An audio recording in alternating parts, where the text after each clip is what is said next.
Salam sejahtera Malaysia, denyut nadi suara rakyat bergema di channel ini. Terima kasih kerana terus bersama dalam channel ini untuk mendapatkan berita terbaru setiap hari. Sila tekan butang subscribe, like dan share. Malaysia kita punya, cintai Malaysiaku, kita jaga kita. Kita akan mulakan berita terbaru daripada channel ini. Tekan butang subscribe, like dan share. Salam sejahtera Malaysia, denyut nadi suara rakyat bergema di channel ini.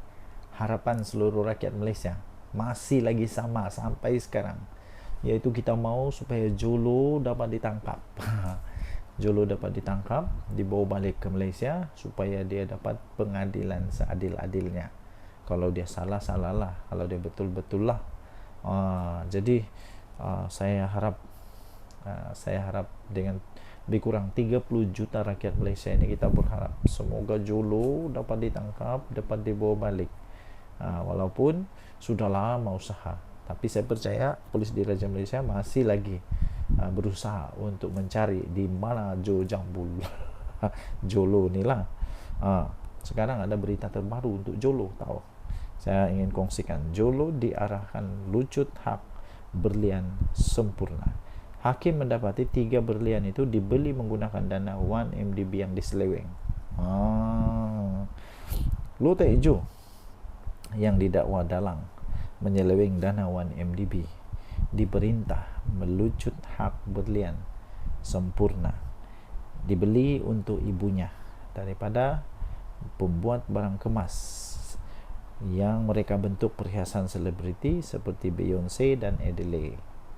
Hakim Mahkamah Persekutuan di Los Angeles pada Isnin telah pun mengeluarkan perintah memerintahkan ahli perniagaan yang dalam buruan sekarang ini, yang memang famous lah, dikenali seluruh dunia, lebih dikenali sebagai Jolo ni, untuk menyerahkan tuntutan terhadap cincin berlian 7.35 karat serta subang berlian sepadan yang kedua-duanya melebihi 3 karat. Hakim mendapati ianya telah dibeli. Berlian ini telah dibeli dengan menggunakan dana berbilion dolar yang diseleweng daripada 1MDB. Cincin berkenaan sekarang ini dinilai sekitar US dollar 1.17 juta, dan subang itu pula dianggarkan bernilai US dollar 628,000. Hoyo, ini cincin harganya lebih kurang 5 juta ringgit. Gila ke apa? Subang itu pula 628,000 US dollar. Lebih kurang berapa? 3 juta lebih ni. 3 berlian tersebut direka bentuk oleh mereka berprestij berpangkalan di New York, Lawrence Schwartz, yang menurut pendakwa Amerika Serikat turut membuat rantai leher berjumlah USD 23 juta bertata berlian merah jambu untuk dijadikan pemberat kertas dan secara peribadi dihantar kepada Rosmah Mansur, isteri bekas Perdana Menteri Najib Razak, menurut testimoni Mahkamah Amerika Serikat. Wih, hebatnya Rosmah Mansur ni, memang hebatlah. Kalau betul ini pemberat kertas 23 juta. Kayaknya Hakim Daerah AS Del Fisher di Los Angeles menyifatkan berlian dijadikan hadiah daripada Lo kepada ibunya Evelyn adalah permata hasil jenayah diseleweng menerusi penipuan 1MDB. Lo Tejo masih diburu oleh pendakwa oleh pihak berkuasa Amerika Serikat dan Malaysia. Pada Jun, Lo Tejo mencapai persetujuan dengan Jabatan Keadilan Amerika Serikat untuk mengembalikan aset lebih 100 juta US dollar didakwa diperolehi dengan menggunakan dana 1MDB. Dia dituduh bersama bekas pegawai perbankan kumpulan Goldman Sachs yang disabitkan pada perbicaraan di New York pada 2022. Dalam kes yang berkaitan, bekas peguam 1MDB Jasmine Low diarahkan pada Isnin melucut hak lakaran pensel lukisan Pablo Picasso berjudul Trois Femmes Nues et Buste di Home yang dibeli sekitar 1.4 juta US dollar. Jasmine Low yang didakwa oleh pihak berkuasa Malaysia dan memberikan keterangan terhadap Najib tahun ini juga bersetuju menyerahkan US dollar 25,000 dalam akaun bank Swiss menurut arahan ditandatangani pada Isnin oleh Visa. Daripada FMT, Anda boleh layari ini di FMT. Ini Jolo di arah lucut hak berlian sempurna 23 Julai. Denyut nadi suara rakyat bergema di channel ini. Jangan lupa tekan butang subscribe, like dan share. Malaysia kita punya, cinta Malaysia, kita jaga kita. Bye bye. Salam sejahtera Malaysia. Wow, betulkah anak Najib Razak bekerja sama dengan pemimpin Perikatan Nasional, bekerjasama dengan Perikatan Nasional untuk gulingkan Kerajaan Pahang? Wow, ini memang dahsyat, mengejutkan seluruh planet. Anak bosku Najib Razak yang sekarang ini sudah dipenjara, dan dengar-dengar kata anak bosku pun ini pun banyak juga masalah dia sekarang. Antara masalah dia, kalau anda masih ingat tentang LHDN, anak bosku betulkah jumpa PN untuk gulingkan Kerajaan Pahang? Apa dia boleh dapat? Kecuali lah tiba-tiba dia jadi ketua Menteri Besar Pahang. Tapi ini pengakuan daripada anak bosku ini. Ini cerita sebenar dia. Anak bosku menafikan, ya, ingat, dengar baik-baik, anak bosku menafikan jumpa Perikatan Nasional guling Kerajaan Pahang. Tak ada. Nizar Najib berkata beliau tidak akan berkomplot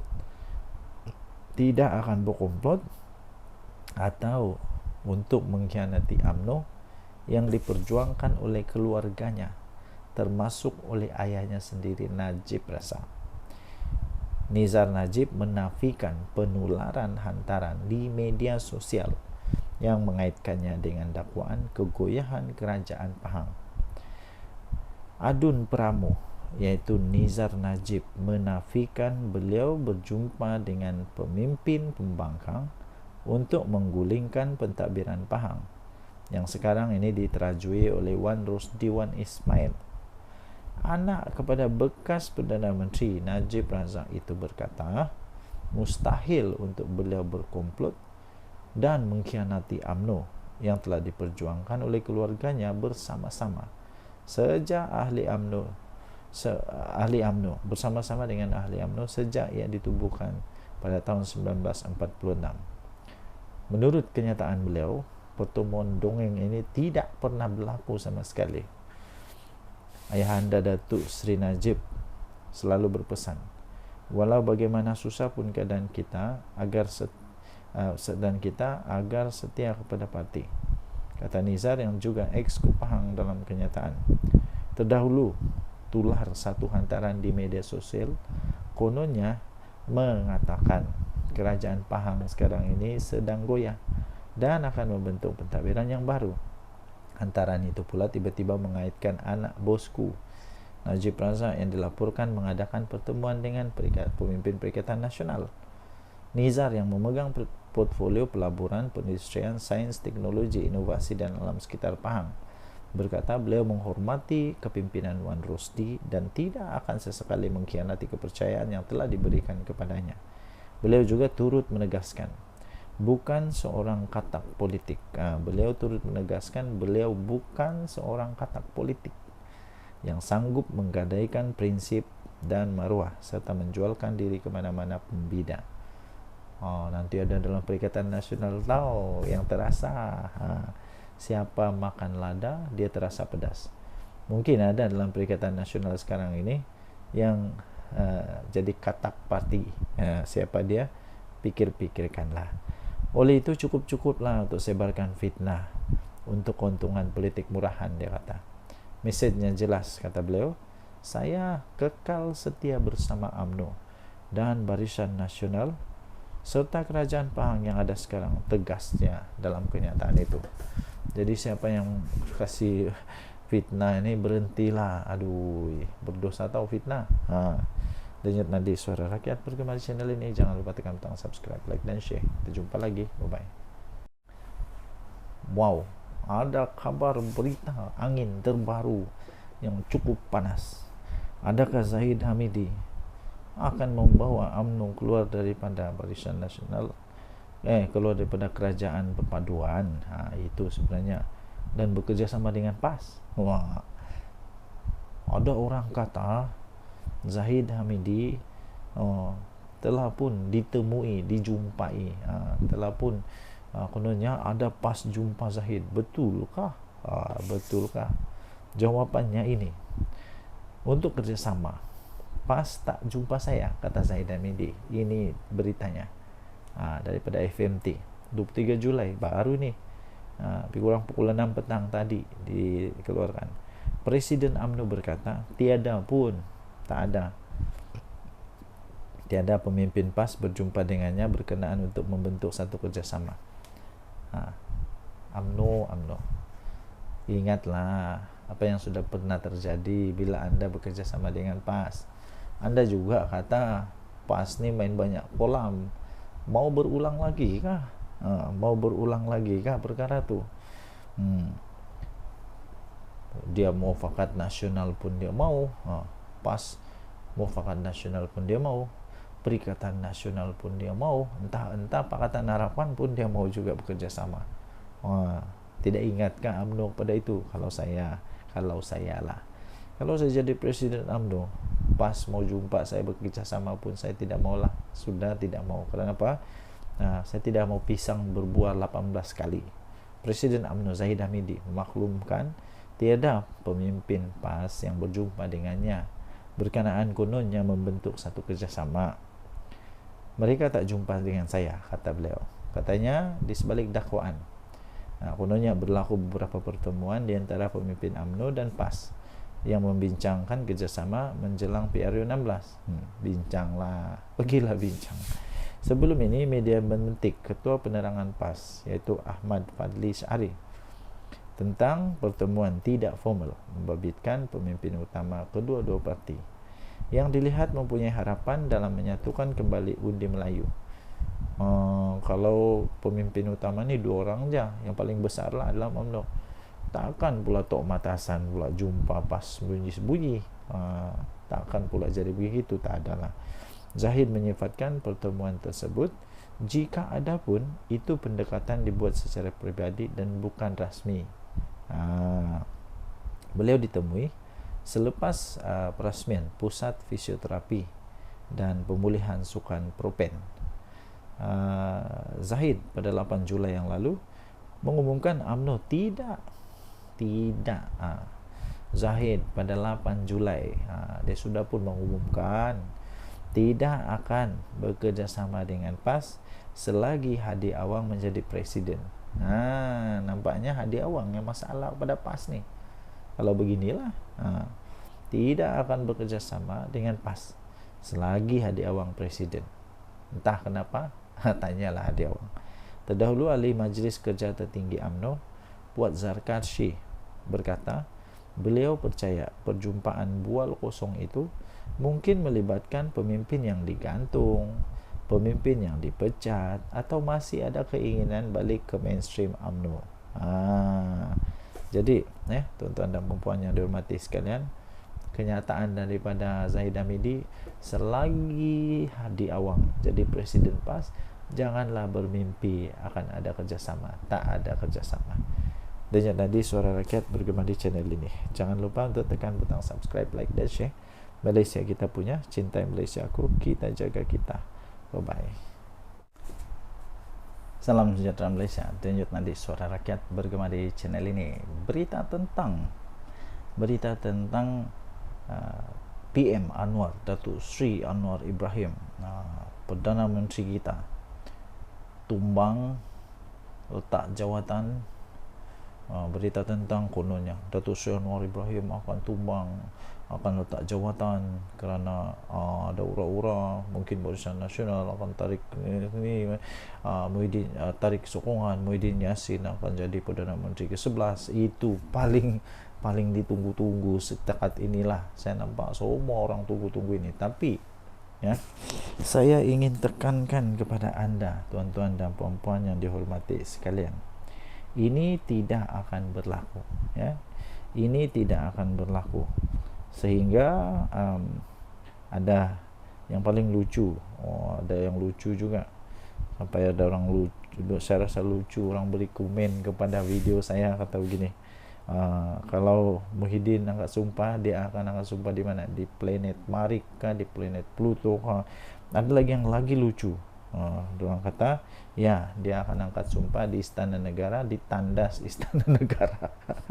Itu adalah komen-komen lucu lah. Oke, jadi saya dapat sahkan kepada Anda bahwa semua itu tidak akan berlaku lah, tidak akan berlaku. PM Anwar tidak akan tumbang untuk pada ketika ini, untuk ketika ini.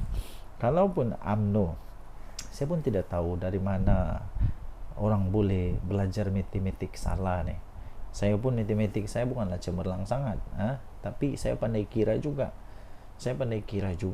Kalau sekarang jumlah yang ada beri sokongan kepada Perdana Menteri Datuk Seri Anwar Ibrahim itu, kalau tolak dengan Barisan Nasional keluar daripada kerajaan pun tidak tumbang juga, tidak tumbang. Masih ada majoriti muda.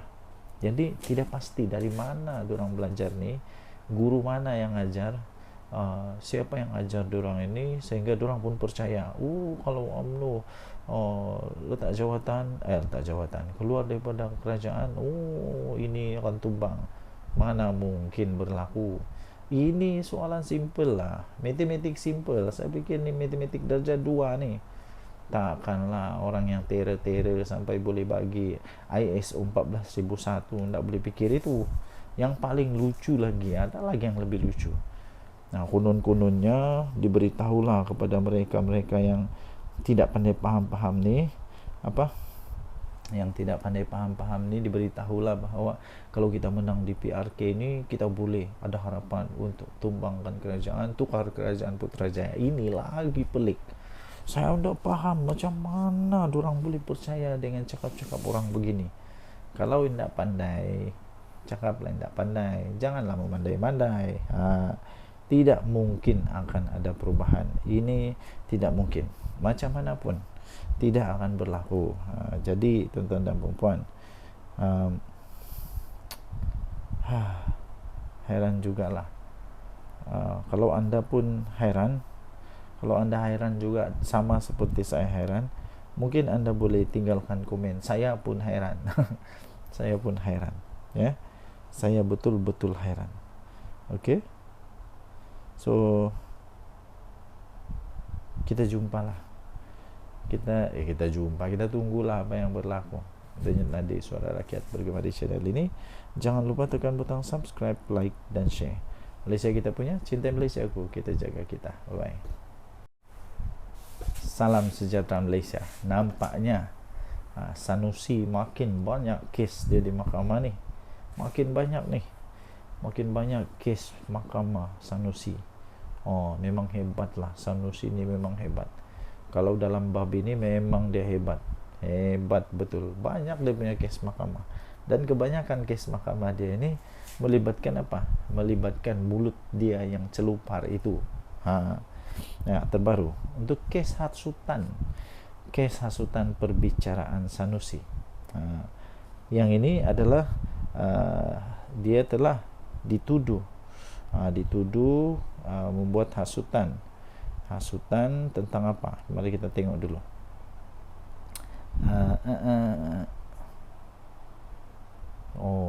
Dia telah dituduh menghasut, dan hukuman dia mengikut section 4, didakwa mengikut section 4-1-B Akta Hasutan 1948, dan beliau boleh dihukum mengikut section 4-1 akta yang sama, membawa hukuman maksimum penjara 3 tahun atau denda 5,000 atau kedua-dua. Jadi mungkin 5,000 ni sikit je lah, tak ada pun celah-celah gigi je ni kalau 5,000. Tapi yang penjara tu, kalau dia kena penjara, semua dia punya hak keistimewaan boleh ditarik balik. Okey, jadi apa yang cerita tentang kes hasutan ini? Perbicaraan Sanusi ditangguhkan. Perbicaraan kes Menteri Besar Kedah Datuk Seri Muhammad Sanusi Maknor atas 2 pertuduhan menghasut yang sepatutnya bermula pada 22 Julai yang lalu telah ditangguhkan ke September depan. Pertuduhan terhadap pemimpin PAS yang kontroversi itu berhubung isu pelantikan Menteri Besar Selangor dan penubuhan kerajaan perpaduan dalam satu ceramah politik. Ini memang teruklah Sanusi kena kali ini. Siapa yang buat laporan polis? Majlis Dewan Diraja Selangor. Bukan calang-calang. Hakim Datuk Aslam Zainuddin menetapkan tarikh itu selepas pihak pembelaan Sanusi menghantar representasi terbaru kepada Jabatan Peguam Negara pada minggu lalu. Peguamnya iaitu Awang Armada Jaya Awang Mahmud berkata pihak pembelaan percaya AGC memerlukan masa untuk mempertimbang representasi itu serta meneliti perkembangan baru dalam kes berkenaan. Jika mahkamah bersetuju, saya mencadangkan penangguhan selama 2 bulan untuk pihak-pihak mendapatkan maklumat penuh dan mempertimbang representasi ini, kata kenyataan itu. Tambahnya lagi, saya mohon ditetapkan tarikh untuk pengurusan kes dalam masa 2 bulan, katanya lapor BH. AGC pada Mei yang lalu mengesahkan telah menolak representasi yang dikemukakan oleh Sanusi bagi membatalkan 2 tuduhan menghasut yang dihadapinya oleh ahli Dewan Undangan Negeri Januari itu. Pada 18 Julai 2023, Sanusi yang juga pengurusi Perikatan Nasional PN Kedah mengaku tidak bersalah di Mahkamah Session Selayang atas 2 pertuduhan berkenaan. Kes itu kemudian dipindahkan ke Mahkamah Tinggi Shah Alam 1 Februari yang lalu untuk dibicarakan. Ketua Pengarah Pilihan Raya PAS itu juga mengemukakan representasi kepada AGC untuk membatalkan 2 pertuduhan dihadapinya, tetapi representasi itu ditolak. Mahkamah sebelum ini telah menetapkan 23, 29 dan 30 hari bulan serta 5, 6, 9, 12. Salam sejahtera Malaysia. Denyut nadi suara rakyat bergema di channel ini. Belum pun bermulanya kempen untuk PRK negeri, adun negeri, sudah ada keyakinan besar daripada kerajaan perpaduan bahawa tempat ini bakal dirampas oleh kerajaan perpaduan. Adakah mereka boleh mengalahkan PAS bersatu Perikatan Nasional di Dunegiri? Tinggalkan komen anda. Okey. So, siapa yang sangat sangat yakin bahawa PAS akan kalah atau bersatu akan kalah di sana, tidak lain tidak bukan bekas orang besar PAS sendiri,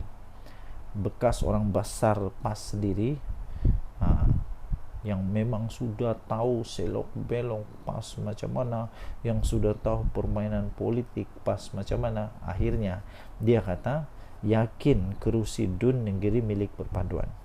Ini dari harapandaily.com juga bertarikh 22 Julai. Amanah yakin kerusi Dun Negeri milik perpaduan. Presiden Amanah Datuk Seri Muhammad Sabu optimis kerusi Dewan Undangan Negeri Dun Negeri mampu ditawan oleh kerajaan perpaduan. Saya tidak kisahlah siapa yang menang sebenarnya, tapi saya suka kalau kerajaan perpaduan menang. Kenapa?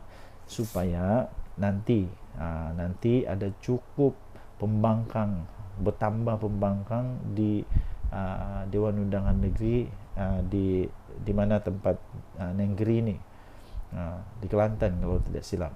Kenapa?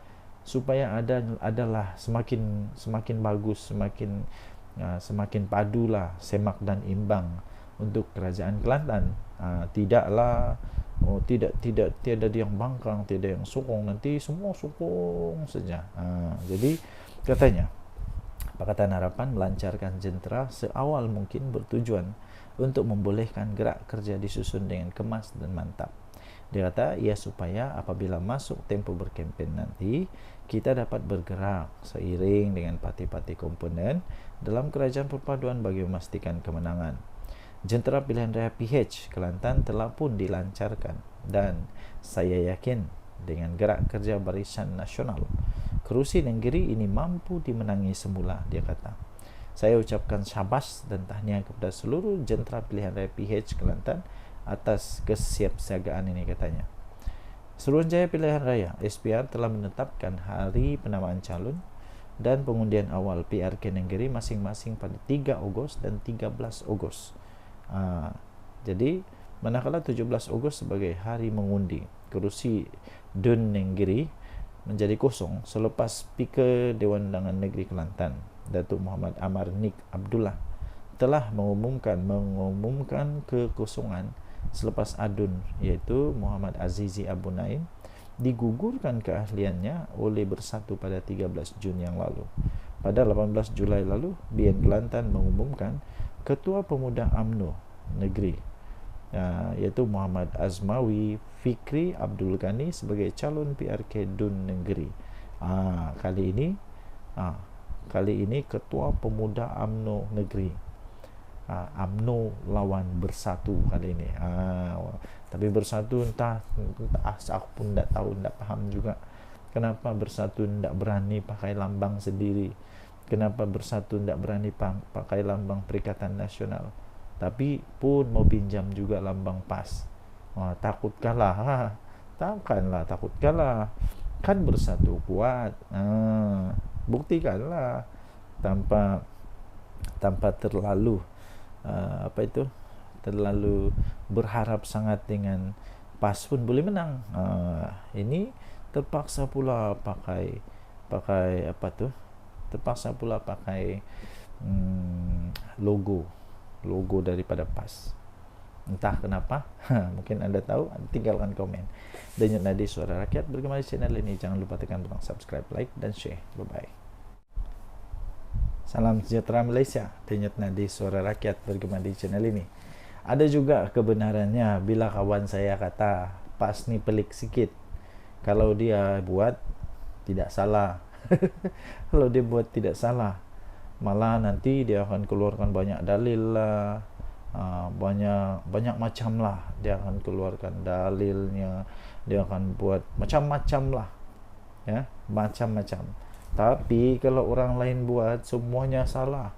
Semua salah, tak ada yang betul kalau orang lain buat. Tapi kalau dia buat, mesti ada dalilnya. Anda setuju kah dengan kawan saya punya kata itu? Kadang-kadang ada benarnya. Termasuk satu ni lah. Waktu DAP bersama dengan PAS, okey je. Nama itu waktu itu kalau saya tidak silap, nama dia Pakatan Rakyat. Waktu itu Pakatan Rakyat, kalau saya tidak silap. Pernah juga di dalam pentas ceramah duduk sebelah Lim Kit Siang adalah Tok Guru Hadi Awang. Kalau tidak silap dialah kot. Kalau saya tidak silap lah. Kalau saya silap bagi tahu lah. Tapi tiada pula orang bising. Malah walaupun semua waktu itu semua okey je. Okey je. Tapi ni ada satu ni. Tiba-tiba saja bila UMNO bersama dengan PAS, seolah-olah Malaysia ni bakal kiamat. Seolah-olah Malaysia ini bakal hancur lah, musnah lah, macam-macam lah. Tiada pula PAS DAP bising, tapi UMDAP semua bising. Ini Ketua UMNO Labuan kasih tempelak dengan kau punya PAS. Jadi walaupun sekalian, apa pula kata anda?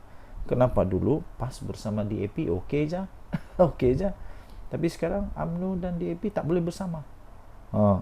Ketua UMNO Labuan Muhammad Rafi Ali Hassan telah muncul, tampil menempelak golongan yang bising sangat dengan kerajaan UMNO DAP atau UMDAP dalam kerajaan paduan.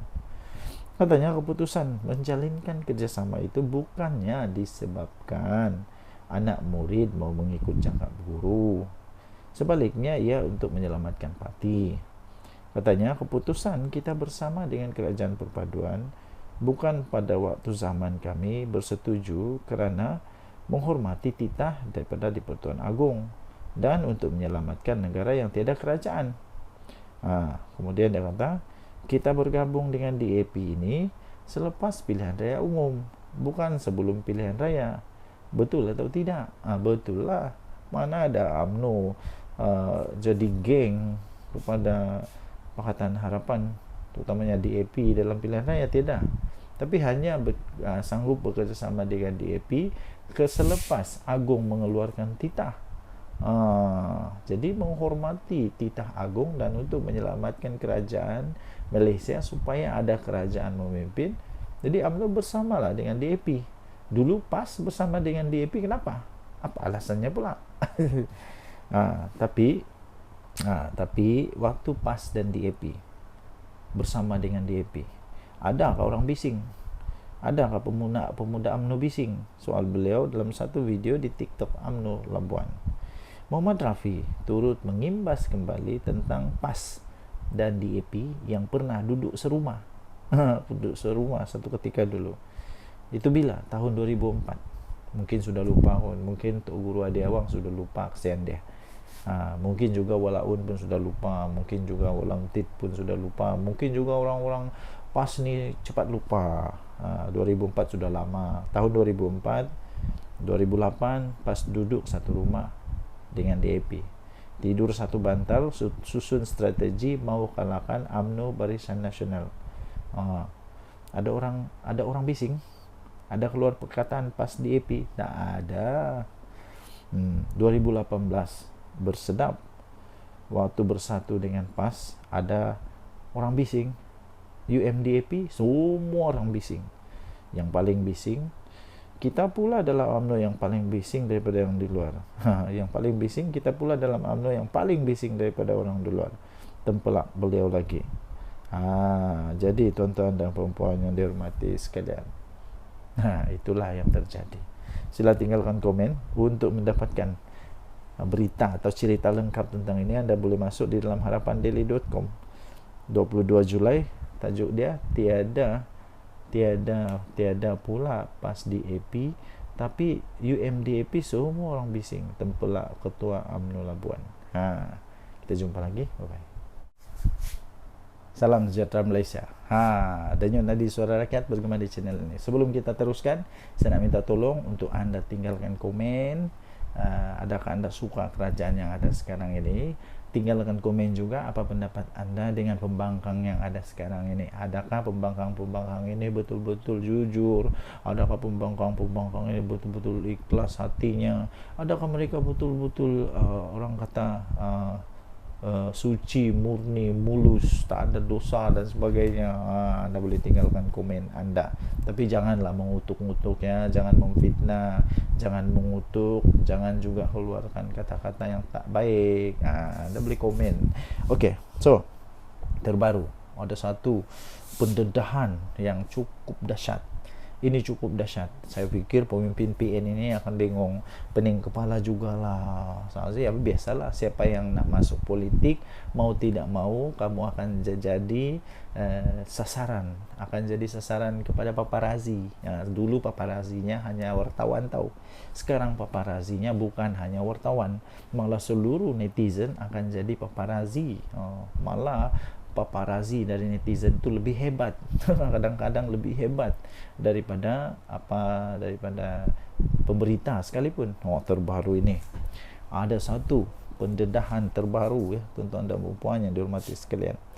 Kereta hebat betul. Tapi sebelum itu saya mau tanyalah, apa ini maksud zuhud ini? Apa maksud zuhud ini? Sampai saya pun tidak tahu apa ini zuhud. Maklumlah, saya ni budak baru belajar, jadi ada istilah-istilah yang saya tidak pernah dengar. Contoh yang saya pernah dengar ni zuhud. Apa ini zuhud?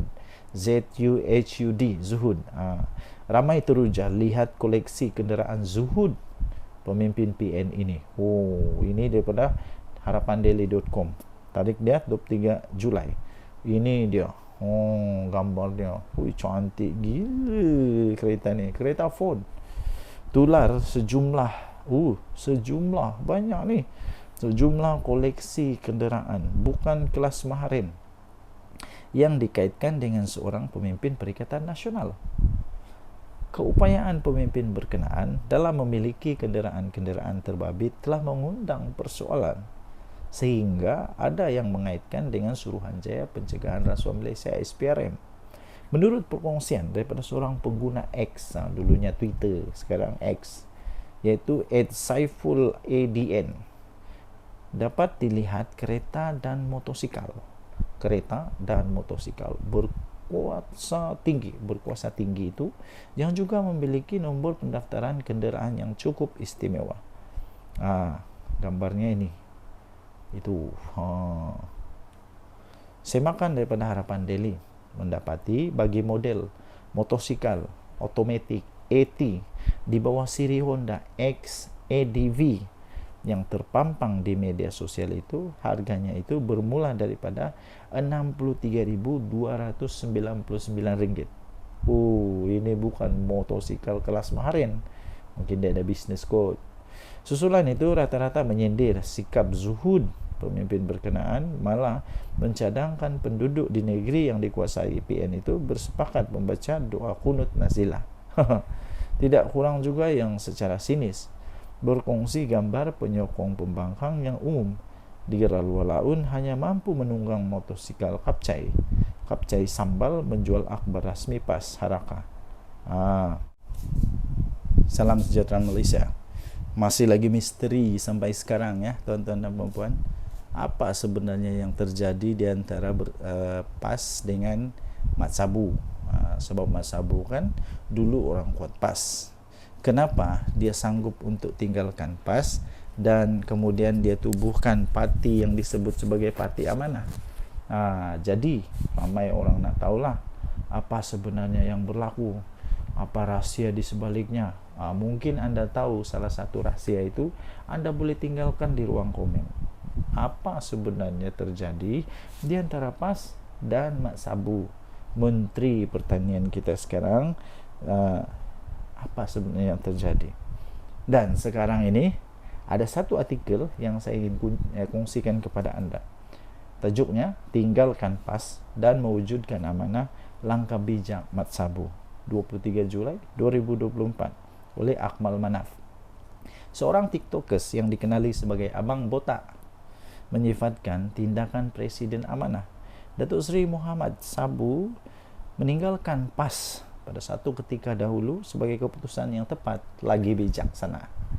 Ini kerana katanya pencapaian demi pencapaian yang telah ditunjukkan oleh Muhammad atau lebih dikenali sebagai Abang Mat dalam mengemudi kementeriannya, yaitu Kementerian Pertanian dan Keterjaminan Makanan KPKM. Kata TikTok itu memang berbaloi guys. Satu keputusan besar yang diambil oleh Abang Mat satu ketika dulu untuk meninggalkan Parti PAS dan mewujudkan Parti Amanah adalah keputusan yang amat bijak dan tepat sekali. Adakah anda setuju dengan kalimat itu? Jika anda setuju, anda tinggalkan komen. Bagus juga lah. Abang Mat yang menjadi Menteri Pertanian dan Keterjaminan Makanan pada hari ini telah pun menampakkan hasil yang cukup baik dan memberi manfaat kepada seluruh rakyat Malaysia ketika kita memerlukan seorang pemimpin yang telus dan bekerja kuat. Jadi harap-harap lepas ni Mat Sabu dapatlah ISO 14001 Bukan setakat orang Semenanjung saja mendapat manfaat daripada inisiatif KPKM ini, malahan rakyat Sabah turut mendapat limpahan dan merasa manfaat tersebut. Puji lelaki itu kepada Muhammad. Betul tak betul? Saya rasa betul. Orang Sabah, saya pun sendiri nampak bagaimana orang-orang petani-petani di Sabah mendapat manfaat daripada inisiatif-inisiatif kementerian daripada Mat Sabu. Memang terbaik. Malah dalam video yang sama, lelaki itu juga turut menyebut tentang gerak kerja daripada Muhammad yang juga adalah ahli parlimen dari Kutaraja itu.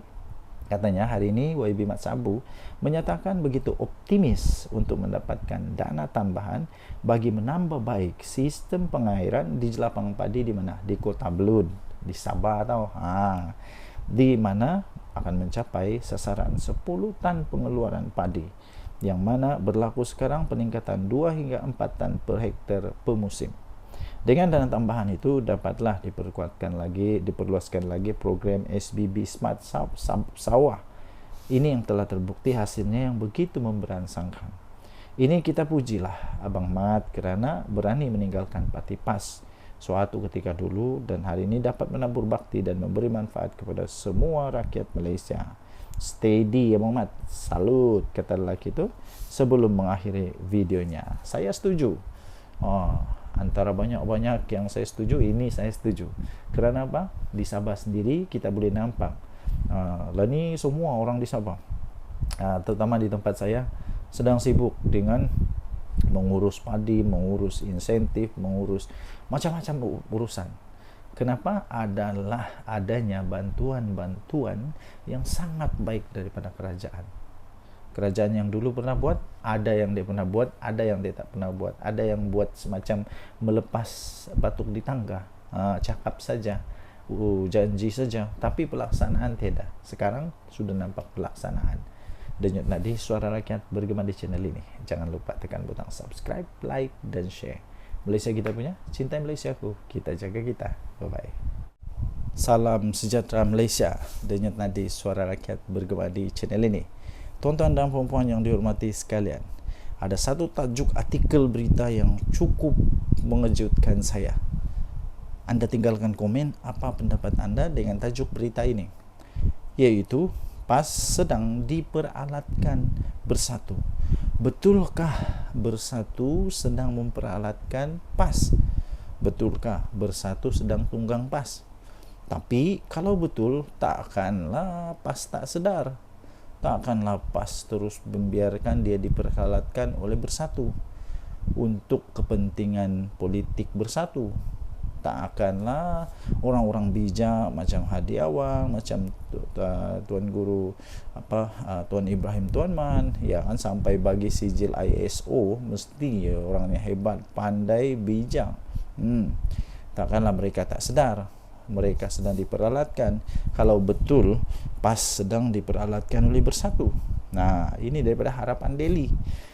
Walaupun Muhyiddin pernah berkata maksud PAS itu adalah parti ajaran sesat. Dulu Muhyiddin pernah cakap rupanya. Mahathir mengkritik PAS. Punca berlaku peristiwa Mamali. Wan Ahmad Faisal pula pernah berkata penyokong PAS bodoh. PAS tetap menerima mereka. Ini satu ketika dulu. Mungkin sudah dilupakan, tapi orang-orang di Malaysia tidak akan lupa itu. Sebab kenapa?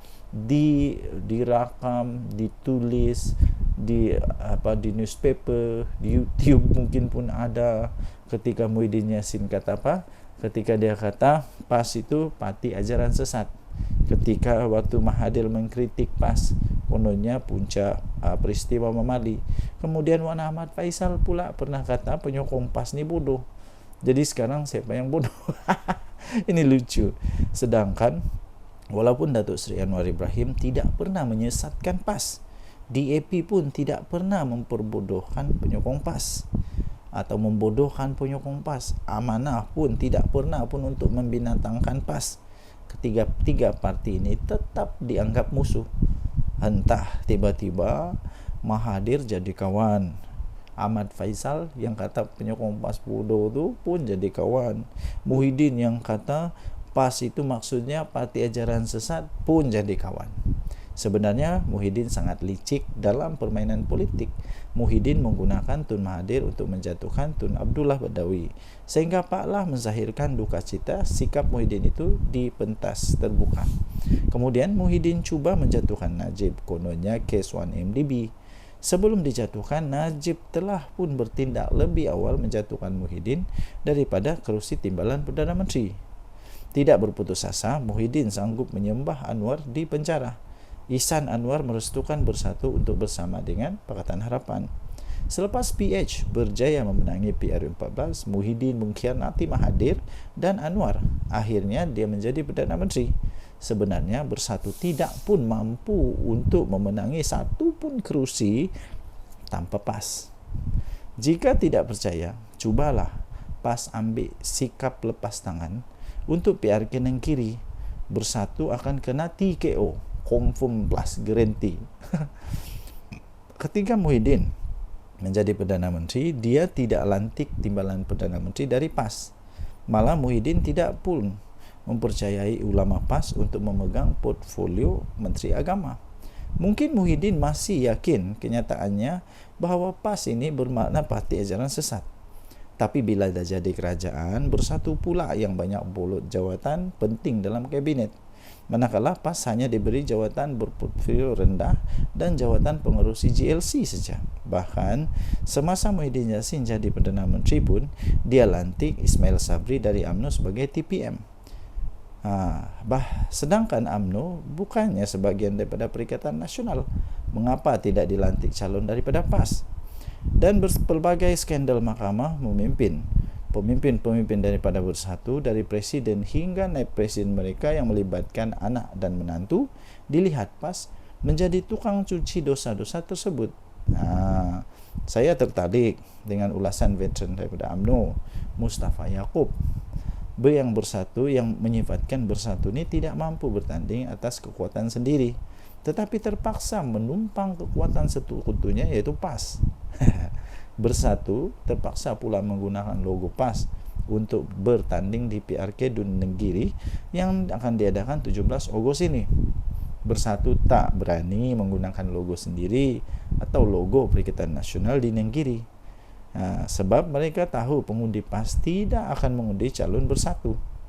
PAS dan PN hanyalah kuda tunggangan Bersatu, di mana mereka digunakan untuk menggerakkan centra bagi pihak Bersatu. Maklumlah, Bersatu bukannya ada kekuatan centra pun. Nampak tak betapa hinanya kedudukan PAS dalam PN? Eloklah PAS tunggang agama, Bersatu pun tunggang PAS, kata tulisan ini. Okey, jadi anda boleh baca ini di di harapandaily.com 23 Julai 2024, ditulis oleh Norman Radzwan. Tajuk dia, PAS sedang diperalatkan Bersatu. Apa pendapat anda dengan tulisan ini? Apa pendapat anda dengan tulisan ini? Anda boleh tinggalkan komen. Denyut Nadir, Suara Rakyat, bergema di channel ini. Bye-bye. Salam sejahtera Malaysia. Denyut Nadir, Suara Rakyat, bergema di channel ini. Sejak sekian lama orang bertanya-tanya, betulkah UMNO akan keluar dari kerajaan ni? Betulkah kerajaan ini akan tumbang kalau UMNO keluar? Soalan itu pertama. Betulkah UMNO mau keluar dari kerajaan? Betulkah Zahid Hamidi akan bawa semua MP dia, semua menteri dia letak jawatan dan jadi pembangkang? Betulkah? Yang kedua ialah betulkah bahawa mereka akan letak jawatan semua menteri-menteri UMNO? Ingat, UMNO tidak kuat macam dulu ya. UMNO bukan macam dulu lagi. Pernah dulu, kalau anda masih ingat, saya pun masih ingat, waktu itu saya sudah cukup dewasa. Sekarang ni dah 40 lebih umur, jadi sudah cukup dewasa lah. Cukup dewasa. Waktu itu ada istilah begini. Waktu ketika UMNO masih kuat, ada istilah kata begini, apapun yang UMNO letak batu kah, letak kayu kah, letak apa sajalah diletak di mana-mana. Waktu masih kuat dulu tu, batu pun boleh menang, kayu pun boleh menang, tunggul kayu pun boleh menang. Kura-kura kalau letak jadi calon pun boleh menang dalam pilihan raya waktu itu. Tapi sekarang tidak lagi. Sehingga baru-baru ini ada juga artikel kata begini, kalau UMNO tidak bekerjasama dengan mana-mana parti, tidak bekerjasama ataupun dia bertanding secara solo untuk pilihan raya umum ke-15 nanti, menurut artikel itu kata, tidak ada harapan untuk UMNO untuk menang besar lagi. Silap-silap Zahid Hamidi boleh kalah, silap-silap Tok Mata Hassan boleh kalah, silap-silap siapa lagi, yang besar-besar lah boleh kalah, silap-silap tumbang dan boleh pupus UMNO ni. Sebab sekarang UMNO bukan macam dulu lagi. Ya, jadi kerana itu ya tuan-tuan dan puan-puan, kalaulah UMNO keluar daripada kerajaan ini, pada pendapat saya, pertama, kerajaan tak perlu risaulah. Tidak perlu risau pun. Kalau dia keluar pun, kerajaan tetap ada majoriti muda. Kerajaan Madani ini, Datuk Seri Anwar Ibrahim, tetap ada majoriti muda dan belum tumbang. Tapi dia dapat disahkan tidak ada lagi majoriti 2/3. Risikonya kepada Datuk Seri Anwar Ibrahim hanya satu, iaitu ketika pembentangan rang undang-undang pembekalan. Kalau tidak ada sokongan, dia mungkin terpaksa letak jawatan. Tapi untuk kata otomatik kerajaan Madani tumbang itu tidak mungkin berlaku. Ya. Jadi Menteri-menteri UMNO saya fikir tidak akan begitu mudah untuk meletak jawatan. Bukan mudah, lagipun ramai orang lagi berbaris menunggu. Kalau semua menteri UMNO keluar, oh bagus jugalah. Ada peluang untuk DAP, ada peluang untuk amanah, untuk isi tempat mereka. Ini pun sebenarnya boleh dikatakanlah, boleh dikatakan hasil daripada persefahaman yang baik dalam kerajaan perpaduan. Walaupun UMNO taklah besar mana kemenangan dia, tidak macam dulu, maksud saya tidak macam dulu kemenangan itu, tapi mereka tetap dihargai oleh kerajaan yang ada sekarang, sampai mereka tetap diberikan banyak jawatan dalam kerajaan. Timbalan Perdana Menteri dari mana? Timbalan Perdana Menteri daripada UMNO, yang sepatutnya boleh saja daripada DAP, tetapi kerana strategi politik menunjukkan bahawa mereka ini sefahaman, ada perpaduan, maka okeylah, bagilah dekat Datuk Seri Zahid Hamidi.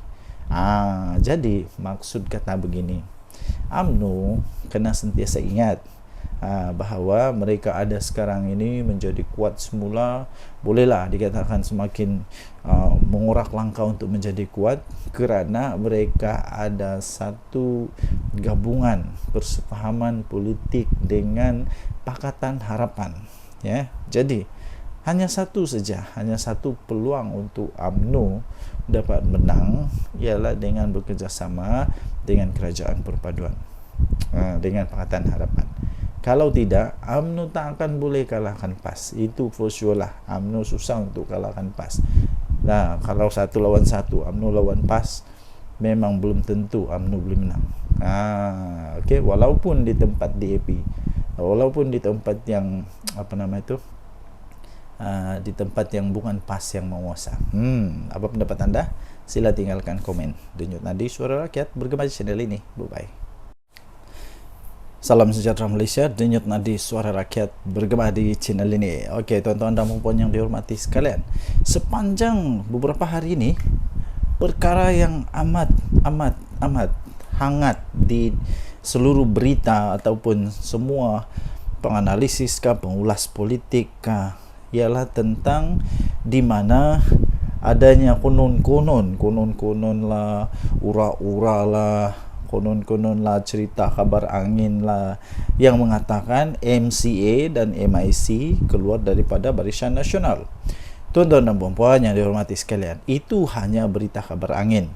Walaupun begitu, malam ini, hari ini, pagi ini, hari ini, petang ini, apa-apa sajalah masa yang anda tonton video ini, saya ingin nyatakan bahawa tidak ada keuntungan pun kalaulah MCA dan MIC keluar daripada Barisan Nasional.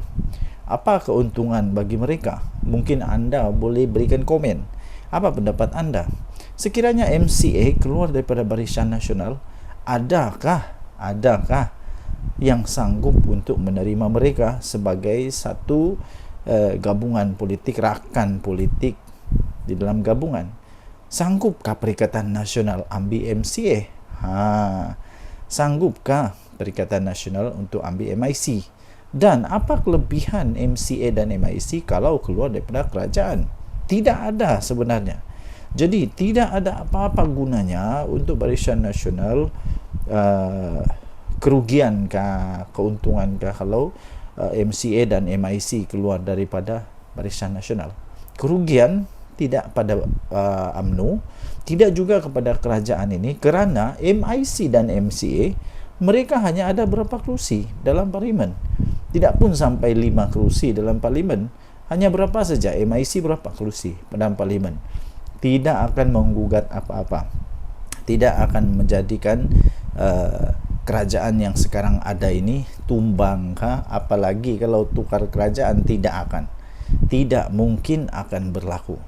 Walaupun sebenarnya secara faktanya pun, andai kata Barisan Nasional semua keluar daripada kerajaan pun, kerajaan Madani ini tidak akan tumbang pun, tetap akan kekal menjadi kerajaan sekurang-kurangnya sampai pada PRU 16 nanti. Tuan-tuan dan puan yang dihormati sekalian, jika begitu, apa sebenarnya sebab untuk Barisan Nasional kehilangan MCA dan MIC.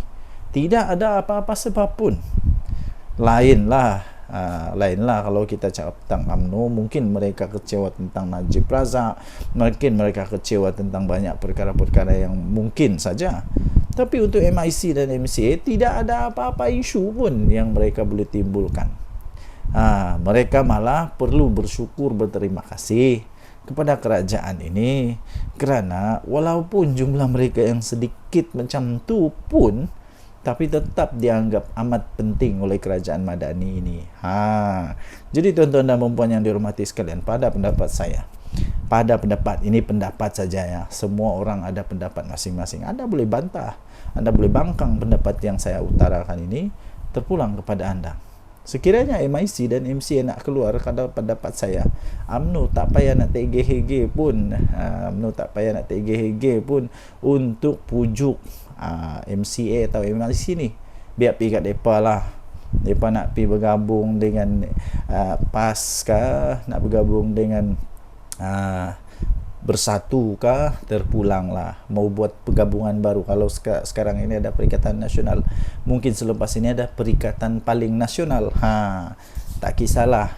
Yang penting pada pendapat saya, kalau mereka nak keluar, biar pergi kat mereka.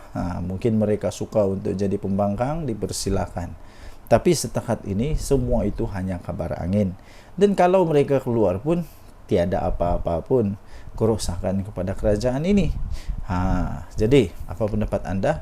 Sila tinggalkan komen anda. Sekiranya MCA dan MIC mau keluar, apa pendapat anda?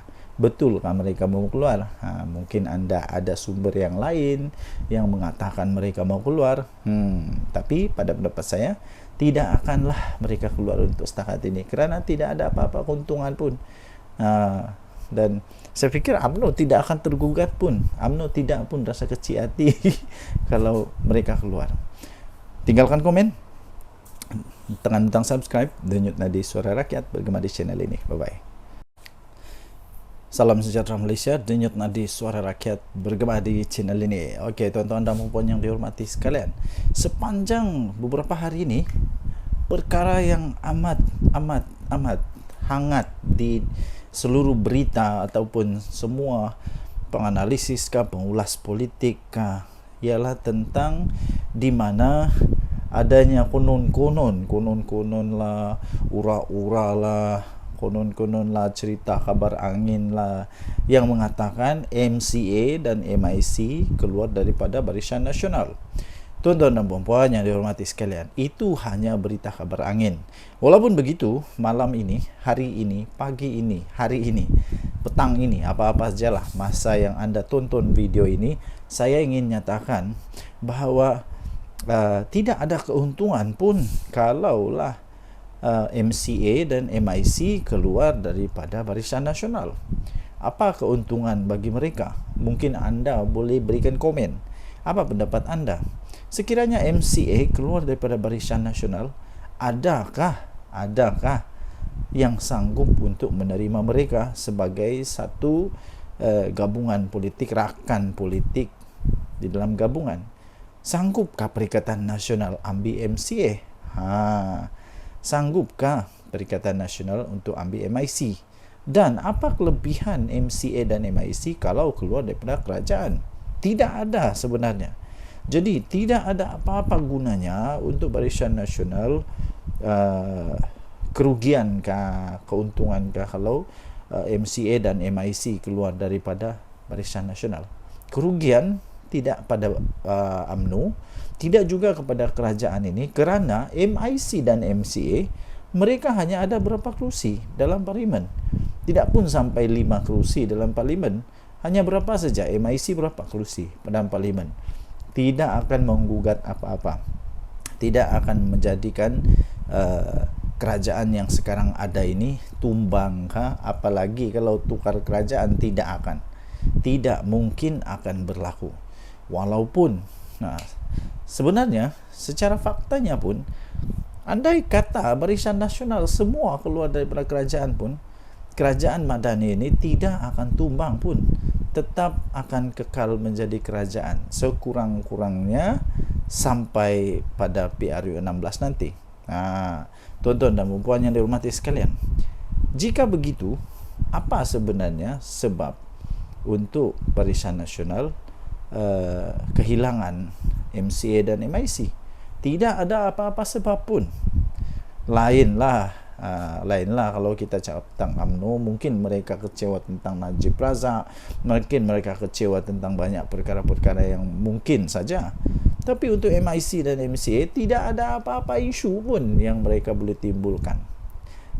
Mereka malah perlu bersyukur, berterima kasih kepada kerajaan ini, kerana walaupun jumlah mereka yang sedikit macam tu pun, tapi tetap dianggap amat penting oleh kerajaan Madani ini.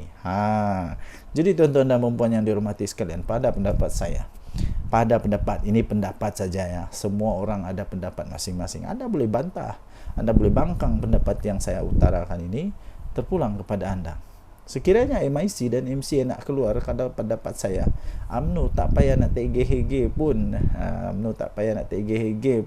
untuk pujuk MCA atau MIC ni.